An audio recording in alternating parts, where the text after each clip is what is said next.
Good morning and welcome to you all. I appreciate you all being here. Well, we have this morning the pleasure of having Susthama Kim talk with us about the topic of faith. Susthama is the head of the Amida Order based in the UK and practices in the Pure Land tradition. She is also an actively practicing psychotherapist and worked for many years as a chaplain.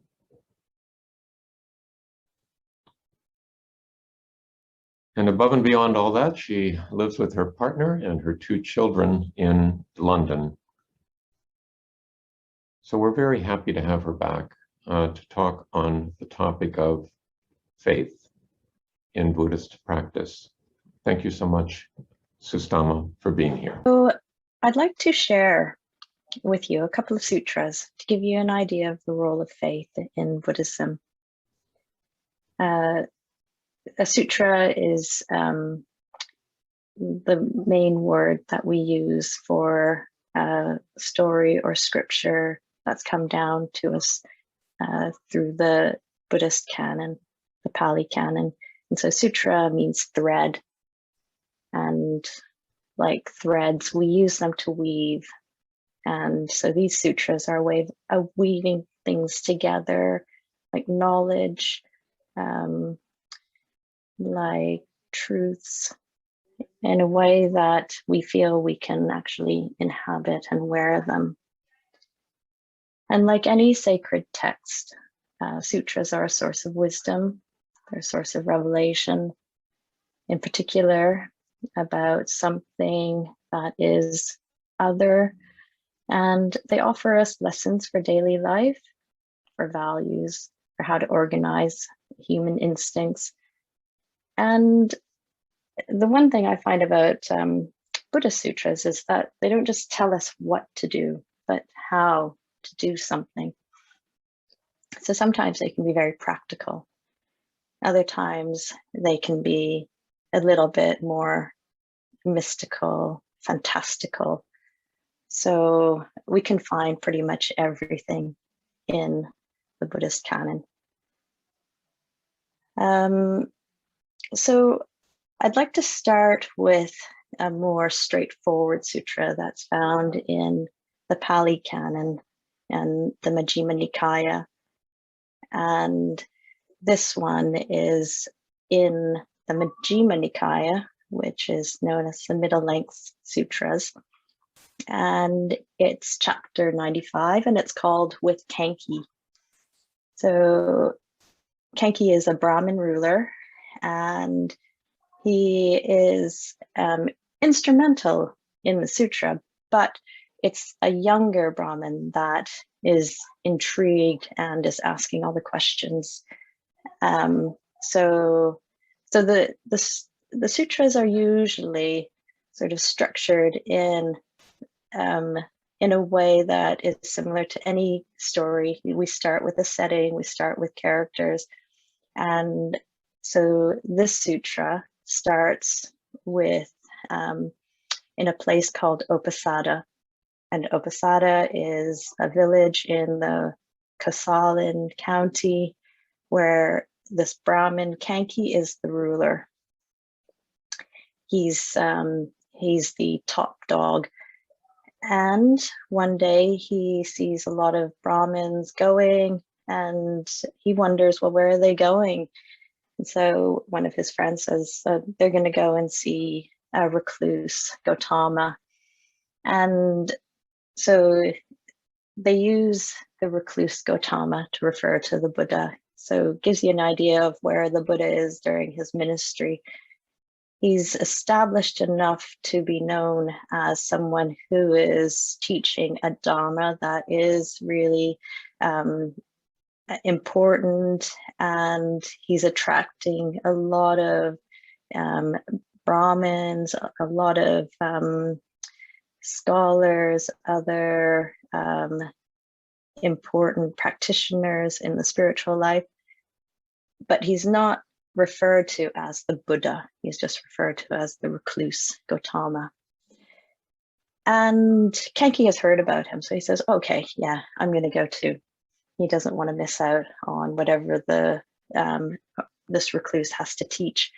But there's other Brahmins who say, no, don't go to him. Ask him to come to you. It's not proper for you to go to him. And then Kenki thinks, well, no, this is, that's ridiculous. And he then argues with them about why it's actually better for him to go and see the recluse. And he lists all the qualities and virtues of Gautama. And so I think, okay, fair enough.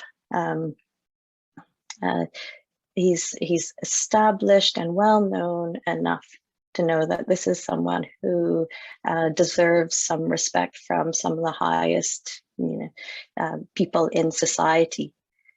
So he goes, and once he gets there, he sees the Buddha and a group of senior Brahmins having a discussion, and there's a young Brahmin there who keeps interrupting, and Kenki hears Gautama rebuking this young Brahmin, saying, please stop interrupting your questions, just listen.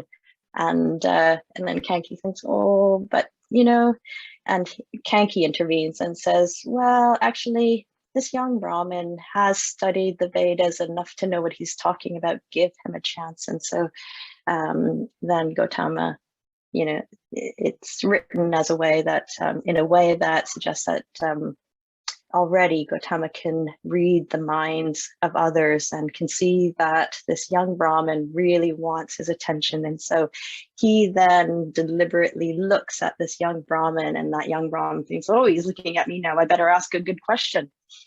And so then the young Brahmin asks, and it starts with one question and then leads to further questions. And so I'll let me just get to the question. So his first question is, well, actually, the first question isn't really a question. It's checking to see whether Gautama agrees with the statement.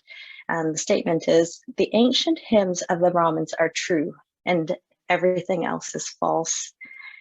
And then Gautama answers by saying, have you heard any single individual Brahmin say that this is what I know, this is what I see, and only this is true and everything else is wrong and worthless? To which the young Brahmin says, no, actually, no one's ever said it like that. And then Gautama goes further into this and says, there's two positions, and these two positions are, and he lists 5 factors. So what you'll find in the sutra is that there's a lot of lists of things, and I won't go into everything, otherwise that'll take up the entire time. But basically, in a nutshell, he points out that one position is for someone to take the side of saying that this is true when it really isn't true. It's false, it's hollow, there's nothing substantial, there's been no empirical evidence, there's no experience of it. But this person takes a position that this is true. The other position is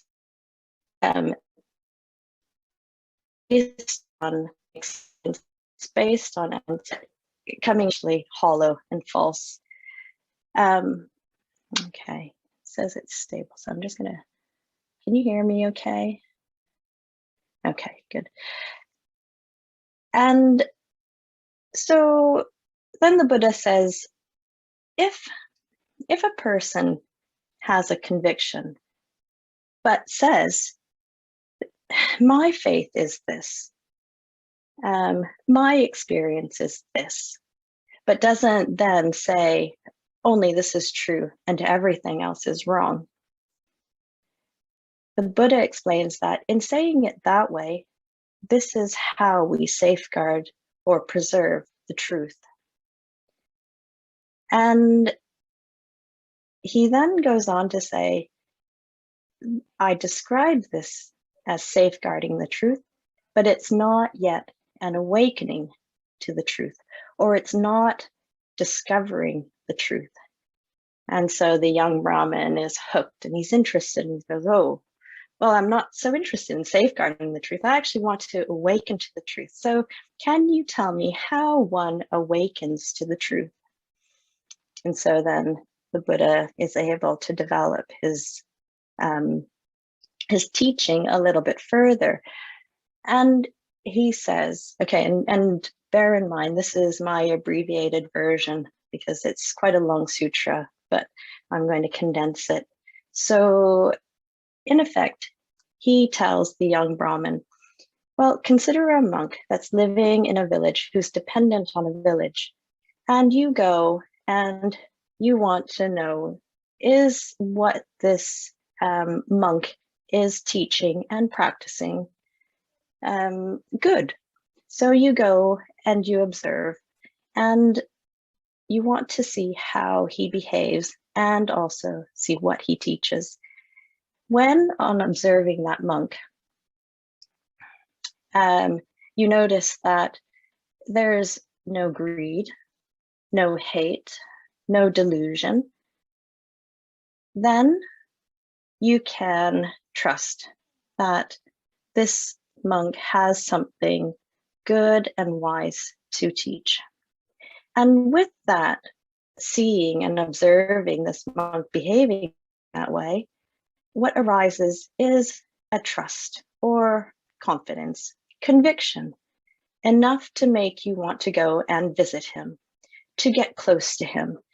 And by getting close to him, and in the sutra it says, give ear or lend an ear. So before we can even hear, we need to give an ear. Giving an ear, you can then hear the Dharma. And then hearing the Dharma, you can remember the Dharma. When you remember it, you can penetrate the meaning or examine the meaning. And by examining that, you can ponder the teaching. When you ponder the teachings, then desire arises, or a kind of zeal. With the arising of desire comes willingness. With willingness comes contemplating it. And with contemplation comes striving or exertion. So there's so many different processes happening within the person that goes from a position of just a basic faith or conviction to actually striving himself. But it's not just faith to striving, it's faith to visiting, to giving ear, to listening, to hearing, to memorizing it, to examining it, pondering it, contemplating it. So there's so many micro steps that the Buddha is actually pointing at that we wouldn't necessarily know just by observing someone's process as they get involved in developing a kind of practice or understanding. And then he says, to this extent, there is an awakening to the truth. To this extent, one awakens to the truth. I describe this as an awakening to the truth, but it's not yet the final attainment of the truth. And so each time Gautama answers a question, he adds on a little bit more. You know, it's almost like he knows enough to sort of lay a bait, and the young Brahmin gets hooked and he gives him the answer to that question. But again, you know, preserving the truth or safeguarding the truth wasn't enough. He wanted to find out, how does one actually go further and awaken to the truth? And then again, the Buddha says this is how you awaken to the truth, but it's not the final attainment of the truth. And so again, the young Brahmin is, okay, well, it's not enough to just awaken to the truth. I want to actually finally attain the truth. And so then the young Brahmin is intrigued and wants to know, well, what, Master Gautama, then is the quality that's most helpful for the attainment of the truth? And then the Gautama gives his answer. And again, it's a list of things. And he says, what helps is exertion or striving. But what helps exertion or striving is contemplation and scrutiny. But what helps scrutiny is the application of the will, or to be willing. But what helps this willingness is a zeal or desire. And what helps the desire to develop in us is a reflective acceptance, or to ponder. And what helps this pondering is an examination or a penetration of the meaning. And what helps this examination of the meaning is to remember the teachings. And what helps to remember is to hear it. And what helps to hear it is to give your ear to it. And what helps to give your ear to someone is to pay respects or to become closer to someone. And what helps to become closer to someone is to go and visit them. And what helps to visit them is to have faith in that person. And so at the top of the list of a lot of these qualities that the Buddha is saying we need, it all tends to point to faith or prasada. Without a sense of trust in either a person and what they're teaching or the teaching itself, we wouldn't feel drawn to even go close and listen. So that is a pretty straightforward teaching or sutra from the Pali Canon. And now I'd like to move on to another sutra, which is completely different, written in a different style, almost in a different time, called the Larger Pure Land Sutra. And this Larger Pure Land Sutra is in the Mahayana tradition. And what you'll find with Mahayana sutras is they are a lot more colorful, more fantastical, more supernatural. There's a lot of stuff where you read and you think, what's going on here? It's not straightforward. You don't really get a sense of, oh, I can do that. Whereas with the Pali Canon, which is found in more of the Theravadan tradition, you think, oh yeah, that's pretty straightforward. I can understand exactly how to cultivate those things. So with the Larger Pure Land Sutra, how do we understand it then? How do we take a sutra that isn't as straightforward? So this sutra starts with Ananda. Ananda was his attendant, and Ananda notices the Buddha. And in this sutra, he's very much referred to as the Buddha. The Master Gautama, recluse Gautama, is not mentioned at all in the Larger Pure Land Sutra. He's very much established as the enlightened, the awakened one.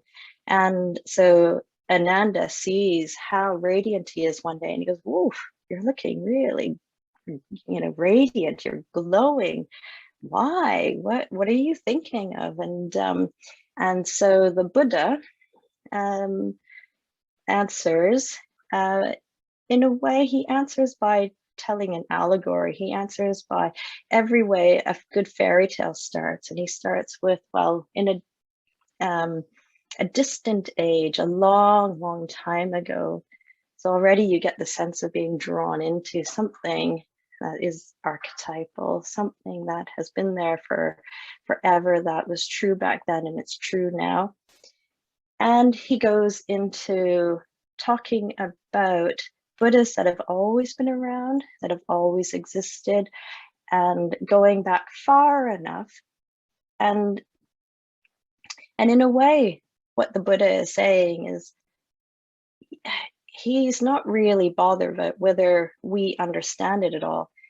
He's kind of saying it as, this is my experience. This is how I see it. So he's presenting it in a way that is about him and his experience. And the allegory, when we get to the story of of the Buddha that happened to be the Buddha that this monk, or this it was a royal person, had heard of and then went to go and see, you can see similarities between the life of the Buddha and what the Buddha then did, but in a very different way, because the standard story of Siddhartha Gautama doesn't include him actually coming across a Buddha. But in the larger Pure Land Sutra, you have this person from a wealthy, almost royal background, who could have been a king, who then comes across the teachings of this Buddha, meets the Buddha of his time, and is so inspired by what he has met with, by what he has seen, by the potential that he has sort of had insight into, so that he leaves it all behind. And this could have been king, then leaves the palace, becomes a monk called Dharmakara. And Dharmakara then has, is going through all the difficulties and challenges that he faces. He wants to know how he can create a Pure Land. What does he have to do? How long will it take? And in a way, you could almost imagine it could be the Buddha talking about his own process of, well, we don't know what he actually went through, but if he did, these might be some of the issues that he was grappling with. And the things that come out of the sutra are very much things that have to do with what it would look like after one becomes enlightened. And it's not so fantastical at this point. It's very simple in the things that he's saying is about praising all the other Buddhas, giving offerings to other Buddhas, being grateful for other Buddhas.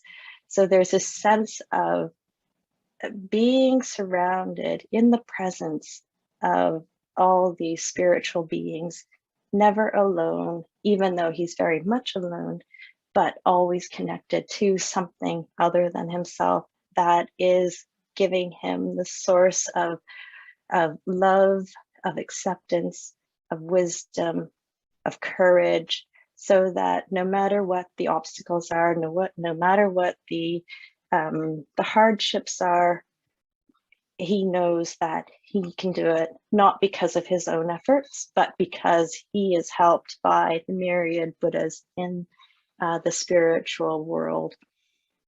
So it's very much his story about his faith in the Tathagata, in the Buddhas, in the universe, that maybe when he started out, he wasn't as open or aware of the presence of something other that was actually helping him along his journey to enlightenment.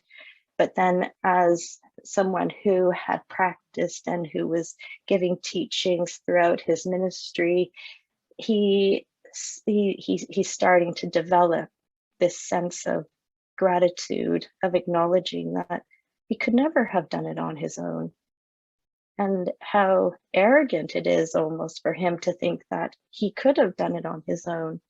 And so, and I think this is also an acknowledgement of a maturing and evolving person from thinking that we can do it on our own, and we are doing it on our own when we're young, to, as an older person, seeing that, oh, actually, we had so much help from so many different things that we weren't aware of when we were younger.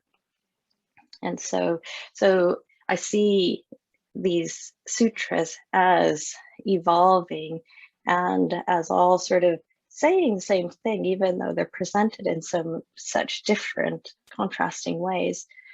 But the sense that we can learn from so many things that are other than us, and that they're always there to guide us, to help us, and how instrumental it is for us to have that trust in whatever it is. But that trust is, and the interesting thing about faith is that I'm not sure if it's fair to say that there is such a thing as blind faith.